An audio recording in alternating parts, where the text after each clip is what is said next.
नमस्कार दोस्तों, स्वागत है आपका स्टडी फॉर सिविल सर्विसेज में। वीडियो को पूरा देखिए। कोई भी आपका फीडबैक है, कोई सजेशन है, तुरंत वीडियो में कमेंट करके जरूर बताइए। अच्छा लगे तो वीडियो लाइक जरूर कर लीजिए और ऐसे वीडियो लगातार फ्री में पाने के लिए चैनल को तुरंत सब्सक्राइब कर लीजिए और बेल आइकन को जरूर टैप कर लीजिए ताकि आगे भी सारे वीडियो आपको मिलते रहे। यूट्यूब में फॉलो करते हैं तो प्लीज ये वाला फ्री टेलीग्राम चैनल जरूर ज्वाइन कर लीजिएगा। सारे नोटिफिकेशन, सारे अपडेट यहीं पे आते हैं, ध्यान रखिएगा। स्टडी फॉर सिविल सर्विसेज का कोई भी पेड ग्रुप अगर आपको ज्वाइन करना है तो सिर्फ 856480560660897523864455 यही नंबर है हमारे, सिर्फ जहां पे कॉल या व्हाट्सएप कर सकते हैं।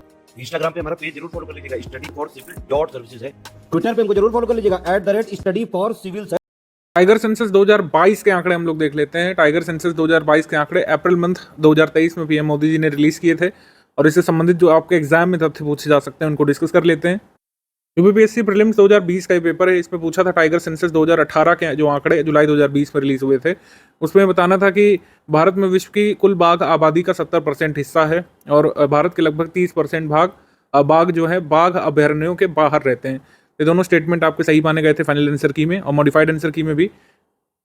तो दोनों आंकड़े आज के लिए भी सत्य मानेंगे आप, क्योंकि भारत में विश्व की कुल बाघ आबादी का 70% हिस्सा निवास करता है। ये 2022 वाली रिपोर्ट में भी दिया गया है जो 2023 में अप्रैल में रिलीज हुई है। हालांकि सेकंड स्टेटमेंट की पुष्टि नहीं हो पाई है, मैंने पूरी रिपोर्ट पढ़ी है, उसमें इस बारे में कोई आंकड़ा नहीं दिया है कि कितने परसेंट इंडिया के टाइगर रिजर्व के बाहर निवास कर रहे हैं। इस बार स्टेट वाइज आंकड़े आए ही नहीं है, इस बार रीजन वाइज आंकड़े आए हैं 2022 की रिपोर्ट में। आइए चलिए पूरी रिपोर्ट को ब्रीफली डिस्कस करना शुरू करते हैं। टाइगर रिपोर्ट जो है 2022 वाली करीब 52 पेजेस की आई है। सारी रिपोर्ट हमने पढ़ी है और इंपॉर्टेंट जो आंकड़े हैं वो यहाँ पे स्लाइड में लिख दिए गए हैं, आपको बताते हुए हम चलेंगे। प्राइम मिनिस्टर्स मैसेज यहाँ पर एक बार देख लेते हैं। कुछ जरूरी आंकड़े जो है इन्होंने दिए हैं अपने मैसेज में ही। जैसे टाइगर प्रोजेक्ट जो है, प्रोजेक्ट टाइगर बेसिकली 1973 में जो शुरू हुआ था वो अपने 50 वर्ष पूरे इस बार कर रहा है 2023 में। ठीक है, 50 वर्ष पूरे हो रहे हैं प्रोजेक्ट टाइगर के। फिर पीएम मोदी जी ने आगे इसमें लिखा है कि our culture and heritage are marked by a strong tradition for respect for nature. हमारा जो कल्चर है, हमारी संस्कृति और हमारी विरासत हमें नेचर की रक्षा करना, नेचर का सम्मान करना सिखाती है। उनका कहना है सस्टेनेबल डेवलपमेंट कॉन्सेप्ट अभी आया है, हम सस्टेनेबल डेवलपमेंट के कॉन्सेप्ट को बहुत पहले से फॉलो कर रहे हैं। पीएम मोदी जी अक्सर ऐसा कहते हुए सुने जा सकते हैं। बाघ हमें क्या दे रहा है, कई बार लोगों को लगता होगा या फिर जो तैयारी में नहीं है या फिर आउट ऑफ क्यूरियोसिटी लोगों को लगता होगा कि बाघ की इतनी रक्षा क्यों कर रही है सरकार की। 2005 में टाइगर टास्क फोर्स बनाया सुनीता नारायण की अध्यक्षता में, फिर जो है एनटीसीए का गठन हुआ, फिर लगातार प्रोजेक्ट टाइगर के तहत काम हो रहे हैं, लगातार नए नए टाइगर रिजर्व बन रहे हैं। ठीक है, ऐसा हम क्यों कर रहे हैं, बाघ हमें क्या दे रहा है। बाघ के पास तो वोटर आईडी भी नहीं कि वोट देगा। तो इसके लिए पीएम मोदी जी ने कहा है कि a very famous verse says निर्वग्नो वध्यते व्याघ्रो निर्व्याघ्रम छिंदते वनम। महाभारत के उद्योग पर्व में ये लिखा गया है, निर्वग्नो वध्यते व्याघ्रो निर्व्याघ्रम छिंदते वनम। इसका मतलब है कि without a forest the tiger is in danger and without the tiger forest is in danger. ये दोनों एक दूसरे पर डिपेंड है। अगर टाइगर खतरे में है तो फॉरेस्ट खतरे में है, फॉरेस्ट खतरे में है तो टाइगर खतरे में है। जिस टाइगर को यहाँ पे व्याघ्र या फिर बाघ कहा जाता है हिंदी में, तो एक दूसरे पर डिपेंडेंट है। फॉरेस्ट जाएगा तो टाइगर भी जाएगा, अगर टाइगर जाएगा तो फॉरेस्ट भी नहीं बचेगा, ये कहना है। तो मतलब इस वजह से हमको बाघ बचाना जरूरी है। पीएम मोदी जी ने कुछ आंकड़े दिए कि जब प्रोजेक्ट टाइगर शुरू हुआ था पहले फेज में सिर्फ 9 टाइगर रिजर्व भारत के पास थे और 2023 तक में 53 नोटिफाइड टाइगर रिजर्व भारत के पास हैं। 53वां कौन सा है, रानीपुर टाइगर रिजर्व उत्तर प्रदेश का, ये ध्यान रखना है आपको। रानीपुर टाइगर रिजर्व जो है ये आपका 53वां है।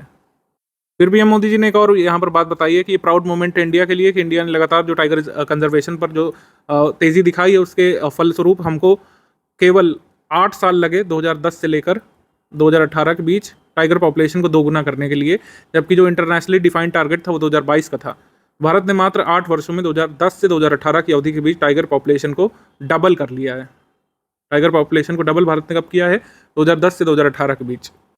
फिर पीएम मोदी जी ने कहा कि किस तरीके से जो पूरी टीम जुटी थी ये आंकड़ा बनाने में और किन किन चीज़ों का यहाँ पर इस्तेमाल होता है, एडवांस टेक्नोलॉजी आदि का। एम स्ट्राइप्स करके एक मोबाइल एप्लीकेशन है जहाँ पर प्रिलिमिनरी डेटा कलेक्ट किया जाता है टाइगर्स का। फिर एम स्ट्राइप्स करके ही डेस्कटॉप एप्लीकेशन, उसमें डेटा को प्रोसेस किया जाता है।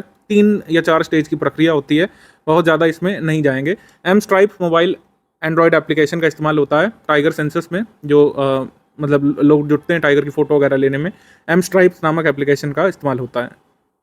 अच्छा, एक तत्व यहाँ पर पहले ही क्लियर कर दूं कि किस राज्य में कितने बाघ हैं, इससे संबंध में कोई भी आंकड़ा नहीं दिया गया है इस वाले सेंसस में। इस वाले सेंसस में टाइगर जो रीजन है उनको बनाने का तरीका अलग है, उसके बारे में बताएंगे अभी आपको।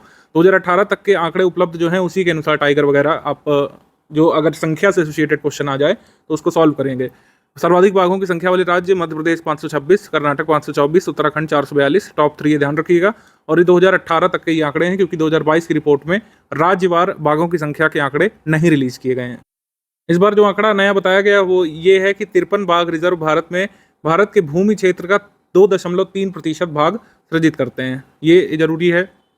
फिर इसमें कहा है कि एनटीसीए ने बाघ के भारतीय आवासों, जैव भूगोल और आवासों की परस्पर संबद्धता के आधार पर 5 प्रमुख बाघ परिदृश्य में वर्गीकृत किया है। राज्यवार इस बार आंकड़े नहीं निकाले गए हैं। ठीक है, मतलब इन ये जो परिदृश्य हैं या फिर कह सकते हैं ये टाइगर बियरिंग हैबिटेट्स हैं, इनको 5 में डिवाइड किया गया है। पहला शिवालिक गंगा मैदान, Shivalik gangetic plains, central India and eastern ghats, मध्य भारत और पूर्वी घाट, पश्चिमी घाट, और चौथा है उत्तर पूर्व पहाड़ियाँ और ब्रह्मपुत्र बाढ़ के मैदान यानी कि north eastern hills and Brahmaputra flood plains, और पांचवा सुंदरबन। तो पिछली बाघ गणना की तुलना के अनुसार शिवालिक और गंगा क्षेत्र के मैदानों में बाघों की उल्लेखनीय वृद्धि दर्ज की गई है और घटोतरी दर्ज की गई है वेस्टर्न घाट्स में। और ये आंकड़ा है राज्यवार, इस बार आंकड़े नहीं आए हैं, ना कोई ऐसा मैप बन के आया है। अब जाते हैं वो बेसिक बातें जो आप हर जगह पढ़ते सुनते रहते हैं कि पीएम मोदी जी ने बाघ जनगणना के आंकड़े या फिर बाघ गणना के आंकड़े जारी किए थे 9 अप्रैल 2023 को। ठीक है, जहाँ पर वो कहाँ पे विजिट करने गए थे? बांधवगढ़ में। गलती हो गई यहाँ पे बोलने में, बांधवगढ़ नहीं, बांदीपुर गए थे PM Modi ji. Bandipur tiger reserve गए थे वहाँ पर बाघ देखने, उसके बाद आंकड़े जारी किए थे।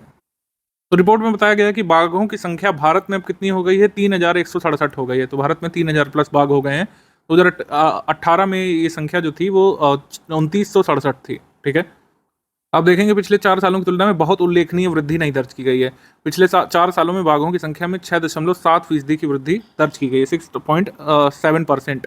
टोटल संख्या जरूर ध्यान रखिएगा 3167 हो गई है, पिछली बार 2967 थी। ठीक, इसके बाद है कि विश्व के 70% से अधिक जंगली बाघों की आबादी भारत में निवास करती है। ये रिपोर्ट में लिखा हुआ एग्जैक्टली ये पॉइंट 2023 वाली में भी और 2018 वाली में भी था। वर्ष 2014 से 2018 के बीच बाघों की आबादी में लगभग 33% की वृद्धि दर्ज की गई, जो अब तक सर्वाधिक थी। मैंने आपको बताया टाइगर पॉपुलेशन को डबल किया था भारत ने 2010 से 2018 के बीच।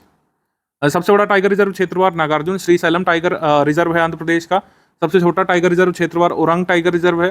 कई बार बोर भी जो है क्लेम किया गया है, लेकिन ओरंग एनटीसीए के डेटा के हिसाब से हम उसी को सही मानेंगे, क्योंकि इसे आप क्लेम कर सकते हैं। एक बार ट्वीट किया था हमारे इन्वायरमेंट मिनिस्टर ने कुछ साल पहले कि बोर सबसे छोटा है, लेकिन अभी जो एनटीसीए की वेबसाइट पर आप डेटा देख सकते हैं उसके हिसाब से ओरंग सबसे छोटा है। तो बोर का भी ध्यान रख सकते हैं। अगर मान लीजिए ओरंग ना दिया हो तो बोर टाइगर रिजर्व आप सबसे छोटा लगा दीजिएगा। नवीनतम घोषित हुआ टाइगर रिजर्व कौन सा है? ये है 53वां घोषित बाघ रिजर्व रानीपुर उत्तर प्रदेश चित्रकूट में।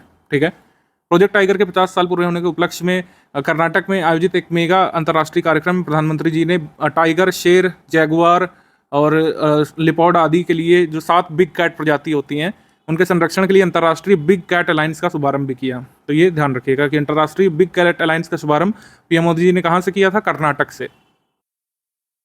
राष्ट्रीय बाघ गणना जो है राष्ट्रीय बाघ संरक्षण प्राधिकरण यानी एनटीसीए द्वारा राजकीय वन विभागों, संरक्षण एनजीओस, भारतीय वन्यजीव संस्थान के साथ साझेदारी में प्रत्येक 4 वर्ष में की जाती है। राष्ट्रीय बाघ संरक्षण प्राधिकरण NTCA ministry of environment, forest and climate change के अंतर्गत आने वाला एक वैधानिक निकाय है। 2005 में टाइगर टास्क फोर्स जो सुनीता नारायण की अध्यक्षता में बनी थी, उसकी सिफारिशों के बाद स्थापित किया गया था। एनटीसीए का गठन वन्यजीव संरक्षण अधिनियम 1972 की धारा 38L क्लॉज 1 के तहत किया गया है। ये कुछ स्टैटिक जानकारी आप ध्यान रखिएगा। तो ये कुछ जरूरी आंकड़े थे आपके बाघ रिजर्व के बारे में। इसके अतिरिक्त जो है कुछ भी नहीं पूछे जाने की उम्मीद है आपके एग्जाम में, आप लोग इसको तैयार कर लीजिए।